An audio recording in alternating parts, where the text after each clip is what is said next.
Hello friends, welcome to Lakshmi homely kitchen. இன்னைக்கு நம்ம சேனல்ல ரொம்பவே கலர்ஃபுல்லான சூரியகலா ஸ்வீட் ரெசிபி எப்படி செய்யறதுன்றத நான் உங்க கூட ஷேர் பண்ணிருக்கேன். ரொம்பவே சுலபமான மெத்தட்ல நம்ம வீட்லயே ஈஸியா எப்படி செய்யறதுன்றத இன்னைக்கு நம்ம பார்க்க போறோம். பிகினர்ஸ் கூட இந்த மெத்தட்ல ரொம்பவே ஈஸியா செஞ்சு முடிச்சிருவாங்க. அந்த அளவுக்கு ரொம்பவே ஈஸியான மெத்தட்ல இந்த சூரியகலா ஸ்வீட் ரெசிபி எப்படி செய்யறதுன்றத வாங்க வீடியோக்குள்ள போய் பார்க்கலாம். வீடியோக்குள்ள போறதுக்கு முன்னாடி நீங்க நம்ம சேனலை ஃபர்ஸ்ட் டைம் பார்க்கறதா இருந்தா மறக்காம சப்ஸ்கிரைப் பண்ணிக்கோங்க. பக்கத்துல உள்ள பெல் ஐகானை கிளிக் பண்ணி ஆல் ஆப்ஷனையும் கொடுத்துக்கோங்க. வாங்க இப்போ நம்ம வீடியோக்குள்ள போகலாம். சூரியகலா ஸ்வீட் ரெசிபி பண்ணுறதுக்கு நம்ம ஃபர்ஸ்ட் ஒரு பவுல் எடுத்துக்கலாம். அதில் 1 கப் அளவுக்கு மைதா மாவு எடுத்திருக்கேன். இது கூட கொஞ்சமாக உப்பு சேர்த்துக்கலாம். நான் ஃபுட் கலர் சேர்த்து பண்ணுறதுனால கொஞ்சமாக இது கூட ஆரஞ்சு ஃபுட் கலர் சேர்த்துருக்கேன். 1 டேபிள் ஸ்பூன் அளவுக்கு நெய் சேர்த்துக்கலாம். ஃபஸ்ட் நம்ம இதை நல்லா மிக்ஸ் பண்ணிக்கலாம். நல்லா மிக்ஸ் பண்ணதுக்கப்புறமா மறுபடியும் 1 டேபிள் ஸ்பூன் அளவுக்கு நெய் சேர்த்துக்கலாம். இதை நம்ம நல்லா மிக்ஸ் பண்ணிக்கலாம். இந்த நெய் சேர்த்ததுக்கப்புறமா இந்த மாவு இந்த அளவுக்கு லைட்டாக நம்ம கையால் பிடிச்சா ஒரு உருண்டை வர மாதிரி இருக்கணும். இந்த அளவுக்கு நம்ம நெய் சேர்த்து பிசைஞ்சதுக்கப்புறமா தான் தண்ணி சேர்த்துக்கணும். அப்போ தான் இந்த ரெசிபிக்கு கரெக்டாக இருக்கும். இப்போ நான் இதில் கொஞ்சம் கொஞ்சமாக தண்ணி சேர்த்து பிசைஞ்சு எடுத்துக்க போகிறேன். நம்ம இந்த மாவை சப்பாத்தி மாவு பதத்துக்கு பிசைஞ்சு எடுத்துக்கணும். அதனால கொஞ்சம் கொஞ்சமாக தண்ணி சேர்த்து சப்பாத்தி மாவு பதத்துக்கு இதை நல்லா பிசைஞ்சு எடுத்துக்கலாம். தண்ணி சேர்த்து பிசைஞ்சதுக்கப்புறமா ஒரு 5 நிமிஷம் சாஃப்டாகிற அளவுக்கு நம்ம பிசைஞ்சு எடுத்துக்கணும். அப்போ தான் ரெசிபி ரொம்பவே சாஃப்டாக கிடைக்கும். இப்போ நல்லா பிசைஞ்சதுக்கப்புறமா இது காயாமல் இருக்கிறதுக்காக நான் கொஞ்சமாக நெய் தடவிக்கிறேன். இதுக்கு மேலே நீங்கள் ஒரு ஈர துணியை கூட போட்டு வச்சுக்கலாம். நான் இன்றைக்கி எல்லோ கலர்லேயும் ஆரஞ்சு கலர்லேயும் இதே மாதிரி செஞ்சு வச்சுருக்கேன். உங்களுக்கு எந்த கலர் பிடிக்குமோ அந்த கலர் ரெடி பண்ணிக்கோங்க. ஃபுட் கலர் சேர்க்காமலும் செய்யலாம். இப்போ நம்ம இந்த ரெசிபிக்கு உள்ளே வைக்கிற ஸ்டஃபிங் ரெடி பண்ணணும். அதுக்கு ஒரு கடாயில் 1 டேபிள் ஸ்பூன் அளவுக்கு நெய் சேர்த்துக்கலாம். நெய் நல்லா உருகட்டும். அது உருகுனதுக்கப்புறமா ஒரு 3 ஸ்பூன் அளவுக்கு சர்க்கரை வச்சுருக்கேன், அதை சேர்த்துக்கலாம். இந்த நெய்யில் நம்ம இந்த சர்க்கரையை நல்லா மிக்ஸ் பண்ணிக்கலாம். இது கொஞ்சம் மிக்ஸ் ஆனதுக்கப்புறமா ஒரு 1/4 கப் அளவுக்கு பால் வச்சுருக்கேன், அந்த பால் சேர்த்துக்கலாம். இந்த பால் நல்லா கொதிக்கட்டும். இந்த சர்க்கரை கரையிற வரைக்கும் நம்ம பாலை மிக்ஸ் பண்ணால் போதும். இதுக்கப்புறமா நான் 1 கப் அளவுக்கு பால் பவுடர் வச்சுருக்கேன், அதை சேர்த்துக்கிறேன். இந்த பால் பவுடரை நம்ம நல்லா மிக்ஸ் பண்ணிக்கலாம். இதை நம்ம ரொம்ப நேரம் வேக வைக்க வேண்டிய அவசியம் கிடையாது. ஒரு 2லேருந்து 3 நிமிஷம் குக் பண்ணாலே போதும், நமக்கு ரெடி ஆகிடும். நம்ம இதை ரொம்ப நேரம் வேக வச்சோன்னா அது ரொம்பவே ட்ரை ஆகிடும், ரொம்ப திக்கான பதத்துக்கு கிடச்சிடும், ரொம்ப கட்டி ஆகிடும். அதனால் கொஞ்சம் லூஸாக இருக்கும்போதே நம்ம அடுப்பை ஆஃப் பண்ணிடலாம். இப்போ நமக்கு பால் பவுடர் ரெடி ஆகிடுச்சு. இது கூட நான் சின்னதாக கட் பண்ணி வச்சுருக்கேன் நட்ஸு சேர்த்துக்கிறேன். முந்திரி வச்சுருக்கேன், அதை சேர்த்துக்கிறேன். உங்களுக்கு எந்த நட்ஸு பிடிக்குமோ நீங்கள் அதை சேர்த்துக்கலாம். நான் கொஞ்சமாக முந்திரி மட்டும் சேர்த்துக்கிறேன். இதை நல்லா மிக்ஸ் பண்ணிவிட்டு நம்ம அடுப்பை ஆஃப் பண்ணிடலாம். நமக்கு உள்ளே வைக்கிற ஸ்டஃபிங் ரெடி ஆகிடுச்சு. இப்போ நம்ம சூரியகலா ஸ்வீட் ரெசிபி பண்ணுறதுக்கு மாவை தேய்ச்சி எடுத்துக்கலாம். அதுக்கு நான் ஒரு பெரிய சைஸ் உருண்டை மாவு எடுத்துகிட்டு இதை ஃபுல்லாக நான் தேய்ச்சி எடுத்துக்கிறேன். எந்த அளவுக்கு இதை தேய்க்க முடியுமோ அந்த அளவுக்கு பெரிய சைஸில் நான் இதை உருட்டி எடுத்துக்கிட்டேன். இப்போது இதை ரவுண்ட் சைஸில் கட் பண்ணிக்கணும். அதுக்கு இந்த மாதிரி ஒரு கிளாஸ் கிண்ணோ எதுனாலும் எடுத்து நம்ம கட் பண்ணி எடுத்துக்கலாம். நான் சின்ன சைஸில் கட் பண்ணியிருக்கேன். நீங்கள் பெரிய சைஸில் கூட கட் பண்ணி எடுத்துக்கலாம். இப்போ நம்ம இது எல்லாத்தையுமே ரவுண்ட் ஷேப்பில் கட் பண்ணி எடுத்துக்கலாம். நம்ம தேய்க்கிற மாவு பார்த்திங்கன்னா இந்த அளவுக்கு இருக்கிற மாதிரி பார்த்து தேய்ச்சிக்கோங்க. ரொம்ப சின்னதாகவும் இல்லாமல் பெருசாகவும் இல்லாமல் இந்த சைஸில் இருந்தால் நமக்கு கரெக்டாக வரும். இப்போ நான் இது எல்லாத்தையுமே தனியாக எடுத்து வச்சிடலாம். ஃபர்ஸ்ட் நம்ம ஒரு ரவுண்ட் சைஸ் மாவு எடுத்துக்கலாம். இதுக்கு சென்டரில் நம்ம ரெடி பண்ணி வச்சுருக்க ஸ்டஃபிங் வச்சுக்கலாம். இதுக்கு மேலே நம்ம இன்னொரு ரவுண்ட் சைஸில் கட் பண்ணி வச்சுருக்க மாவு வச்சுக்க போகிறோம். இதை ஃபஸ்ட்டு நம்ம நல்லா ப்ரெஸ் பண்ணிக்கணும். அந்த ஸ்டஃபிங் வெளியில் வராத மாதிரி நல்லா சுற்றி இதை சைடில் மட்டும் நல்லா ப்ரெஸ் பண்ணி அமுக்கி எடுத்துக்கலாம். கொஞ்சம் கூட கேப் இல்லாத மாதிரி ப்ரெஸ் பண்ணிக்கோங்க.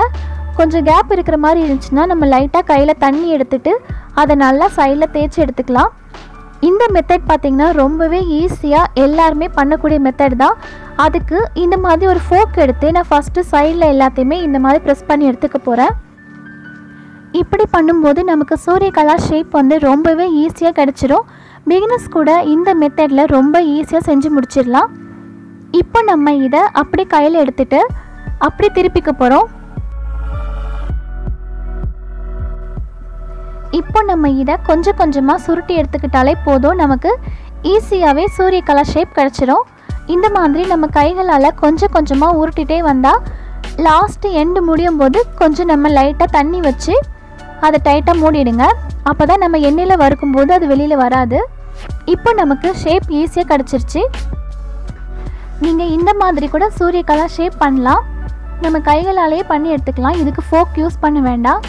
இதே மாதிரி நம்ம சைடில் நல்லா ப்ரெஸ் பண்ணிவிட்டு அதை நம்ம அப்படியே கீழே சுருட்டணும். மறுபடியும் கைகளால் நல்லா ப்ரெஸ் பண்ணிவிட்டு அதை கீழே சுருட்டி எடுத்துக்கணும். இதே மாதிரி கொஞ்சம் கொஞ்சமாக ப்ரெஸ் பண்ணி கீழே உருட்டினாலே போதும், நமக்கு சூப்பராக சூரியகலா ஷேப் கிடச்சிரும். இந்த மாதிரி கூட நீங்கள் ஈஸியாக செஞ்சுக்கலாம். அப்படி இல்லைனா நீங்கள் ஃபோக் யூஸ் பண்ணி கூட ஈஸியாக ஷேப் எடுத்துக்கலாம். உங்களுக்கு எந்த மெத்தட் ஈஸியாக இருக்கோ அந்த மெத்தடில் சூரியகலா ஷேப் செஞ்சு எடுத்துக்கோங்க. இப்போ நான் எல்லாத்தையுமே செஞ்சு வச்சுட்டேன். இப்போ நம்ம சர்க்கரை பாகு ரெடி பண்ணிக்கலாம். அதுக்கு 1 கப் அளவு சர்க்கரை எடுத்திருக்கேன். இதில் 1/2 கப் அளவு தண்ணி சேர்த்து இதை நல்லா நம்ம கொதிக்க வச்சுக்கலாம். சர்க்கரை பாகு ரெடி பண்ணுறதுக்கு நம்ம கம்பி பதம் எதுவும் பார்க்க வேண்டாம். அது நல்லா நுர பொங்குற அளவுக்கு கொதிச்சாலே போதும். கொஞ்சம் பிசு பிசுன்னு ஆகிற வரைக்கும் நம்ம வேக வச்சு எடுத்துக்கலாம். இப்போ நம்ம சேர்த்த சர்க்கரை நல்லா கரையணும், அது வரைக்கும் நல்லா கொதிக்க வச்சுக்கலாம். இப்போ நமக்கு கொஞ்சம் கொதிச்சிருச்சு. இன்னும் கொஞ்சம் நேரம் நல்லா கொதிக்கட்டும்.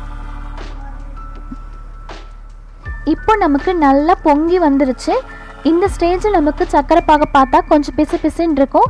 இந்த ஸ்டேஜே போதும். இப்போ நம்ம இது கூட ஒரு 1/4 ஸ்பூன் அளவுக்கு ஏலக்காய் பவுடர் வச்சுருக்கேன், அதை சேர்த்துக்கிறேன். அதுக்கப்புறமா ஒரு 1/4 ஸ்பூன் லெமன் ஜூஸ் சேர்த்துக்கலாம். இது சர்க்கரை பாகு ஆறுனதுக்கப்புறம் கட்டியாகாமல் இருக்கும், அதுக்காக தான். இதை நல்லா மிக்ஸ் பண்ணிவிட்டு நம்ம அடுப்பை ஆஃப் பண்ணால் நமக்கு சுகர் சிரப் ரெடி ஆகிடுச்சு. இப்போ நம்ம ஏற்கனவே சூரியகலா ஷேப்பில் எல்லாமே ரெடி பண்ணி வச்சுட்டோம். இதை இப்போ நம்ம பொரிச்சு எடுத்துக்கலாம். அதுக்கு நம்ம கடாயில் தேவையான அளவுக்கு ஆயில் சேர்த்துக்கலாம். இந்த ஆயில் வந்துட்டு நம்ம ரொம்ப சூடாகக்கூடாது.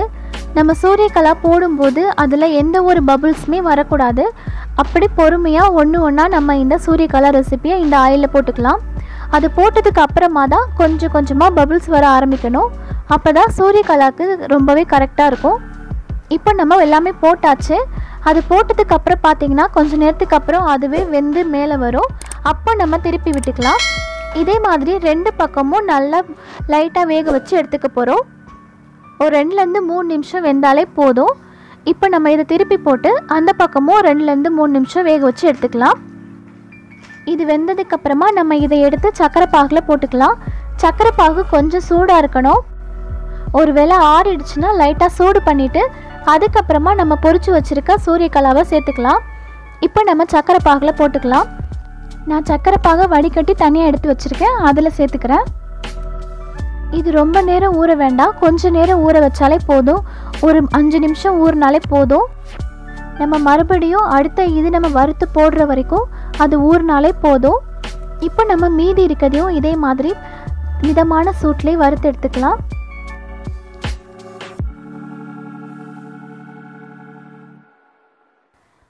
இப்போ நம்ம இதுவும் நல்லா வறுபட்டுருச்சு. இதையும் எடுத்து நம்ம சர்க்கரை பாகில் போட்டு ஊற வச்சு தனியாக எடுத்து வச்சிடலாம். ரொம்பவே சுவையான சூரியகலா ஸ்வீட் ரெசிபி ஈஸியாகவே ரெடி பண்ணிட்டோம். இப்போ நமக்கு பார்த்திங்கன்னா நல்லாவே சர்க்கரை பாகில் ஊறிடுச்சு. இதை நான் எடுத்து தனியாக வச்சிடுறேன். பார்த்தாலே சாப்பிடணும் போல் இருக்குது, அந்த அளவுக்கு ரொம்பவே டேஸ்ட்டாக இருக்கும். இப்போ நம்ம இதெல்லாம் எடுத்து வச்சுட்டு இப்போ வறுத்து வச்சுருக்க அந்த எல்லோ கலரில் இருக்கிற சூரியகலாவை நான் இதை சேர்த்துக்க போகிறேன். இதுவும் நம்ம 2 பக்கமும் நல்லா ஊற வச்சு எடுத்து வச்சுக்கலாம். சர்க்கரை பாகிலே போட வேண்டாம், கொஞ்சம் நேரம் ஊறினதுக்கப்புறம் நீங்கள் தனியாக ஒரு பிளேட்டுக்கு மாற்றி வச்சுடுங்க. ரொம்பவே சுவையான சூரியகலா ரெசிபி ரெடி ஆகிடுச்சு. கண்டிப்பாக நீங்கள் உங்கள் வீட்டில் இந்த ரெசிபியை ட்ரை பண்ணி பாருங்கள். செஞ்சு பார்த்துட்டு எப்படி இருந்துச்சுன்றதை மறக்காமல் என் கூட கமெண்ட்டில் ஷேர் பண்ணுங்கள். Thank you friends.